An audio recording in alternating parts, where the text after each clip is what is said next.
Happy Thursday! I'm back. I'm back in Sweden. And the strangest thing is there's so much light behind me. And when I look out the window, it's like pitch black outside. Not pitch black, but I mean, it's completely overcast. And I don't know, I'm trying to block the window. So if I'm kind of like juking around, please disregard the juke. I think God is with me. That's why I've got all that light. Ooh. Hi. So I'm back in Sweden. I'm still married. It's been a week. And I've had some interesting conversations these past couple of days.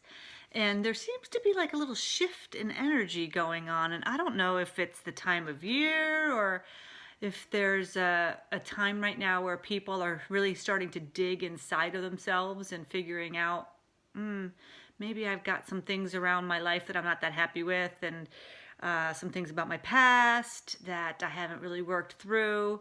And it's an excellent opportunity for us to talk about grieving. Now, grieving means, of course, not just when somebody dies, but if we lose a job or we lose a relationship, that's all a part of grief, really. A death of something or someone causes us to kind of go inside, hopefully, and reflect. And then I want to talk to you about what we can do as you call it in Swedish, medmänniskor, as other people in other people's lives. I mean, how can we help others during this time when we have somebody in our life that maybe is grieving or that is really going through a loss, whether that's in a relationship or the death of a family or a loved one or a career. What can we do? What can we do for them? Well, first of all, obviously show empathy and compassion and gratitude for them being in our lives. But there's some steps that I found that came out in the paper from the Swedish church, which normally there's a part of the newspaper that's all about the church, and usually I don't read it. I just kind of like go right through it. And I stopped this time because it was interesting, because it was about grieving. And I wanted to see what it said. So these tips are actually from the Swedish church. I'm sourcing that, okay? So that's where it's coming from.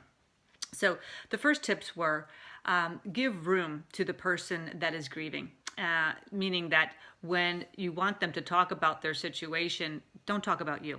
Don't bring your situation into it and try to like overcompensate for the fact that they're hurting and you're trying to make up for, oh God, I don't want them to hurt, so I'm going to tell them about my experiences. It's not about you. Let them have the mic, so to speak. Let them talk about what they've got going on and just listen. Sometimes that's hard, but please stop talking. Next thing is to break the silence. Sometimes when people are hurting, we're more afraid of how they're going to react. Oh my God, what happens if they cry? Oh God, what happens if they're silent? Even worse, like if they don't say anything. Americans have a much harder time with silence, certainly, than the Swedes do. I found that out to be the truth. So if there's silence or if somebody's crying, allow that. Let them have that moment and let them have just some space. Allow that for your friend or your family member so that they have that.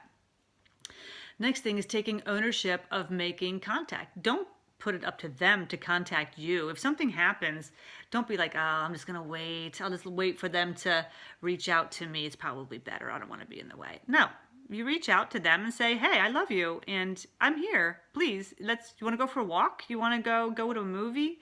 Just to let the person get away from their grief. Also, it's good to take a break. It's nice not to have to be in the middle of it. And taking the initiative to be with them and show and prove that you're there for them. And proving, I mean actually showing up. Maybe that's a text message, maybe that's a phone call, but sometimes people don't want to talk. Sometimes they don't want to talk about it. Sometimes they just want to know that they're not alone. And for example, I have a family member that passed away, and this family member's mother is still grieving today, of course, and people just kind of stopped contacting her and never talked about her anymore. And that made it as though that person wasn't ever alive. And that's even worse for the mom. That's worse for the person that is the survivor, is not having anybody to talk to about this person, or just show up for people. I mean, we have to be here for one another. This is what it's about. This is what life is about relationships, connections, helping lift up each other during our most difficult times. And I hope that you have somebody like that in your life. If you are that person that needs help and are that person that needs to have somebody and people aren't reaching out to you, then you're welcome to reach out to me. That's what life coaches can also help with. So please, to do the healing work for us and for others, we need to show up for one another. So that's my message for today. It's been on my heart and I wanted to share that with you. So Christmas is coming. Also, here's my sales pitch. I have a sales pitch for you. I put out an advert yesterday that there's only 45 days now till Christmas Eve. And I have a package where you can buy a gift package for somebody else or a gift package for yourself for $249 for 3 transformative sessions with me. Let me know if you're interested. All right, take care. Thank you. Have a great day. Mwah, mwah, mwah. Bye.